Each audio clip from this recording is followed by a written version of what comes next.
तहरीक लब्बैक पाकिस्तान में बैन हो गई। वज़ारत दाखिला ने बाज़ाब्ता तौर पर नोटिफिकेशन जारी कर दिया। वफाकी काबीना ने पंजाब हुकूमत की सिफारिश के बाद TLP पर पाबंदी की मंजूरी दी थी। TLP कलअदम जमात करार, वज़ारत दाखिला ने नोटिफिकेशन जारी कर दिया। काबीना की मंजूरी के बाद वज़ारत दाखिला एक्शन में आई। जुमेरात के रोज जमात पर पाबंदी की मंजूरी दी गई। नोटिफिकेशन के मुताबिक वफाक के पास ठोस वजूहात हैं कि TLP दहशतगर्द सरगर्मियों में मुलव्विस है। इंसदादी दहशतगर्दी एक्ट 1997 के मुताबिक TLP को फर्स्ट शेड्यूल के तहत कलअदम जमातों की फहरिस्त में शामिल किया गया। तहरीक लब्बैक पाकिस्तान पर पाबंदी का नोटिफिकेशन अमीर TLP और इलेक्शन कमीशन समेत तमाम सूबों और मुताल्लिका इदारों को भी अरसाल किया गया। ज़राए के मुताबिक TLP पर पाबंदी के लिए वज़ारत कानून ने भी कानूनी कार्रवाई का आगाज कर दिया।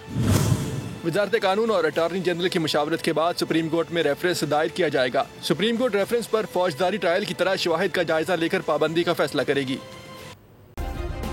सब्सक्राइब करें और बेल दबाएं ताकि कोई खबर रह न जाए।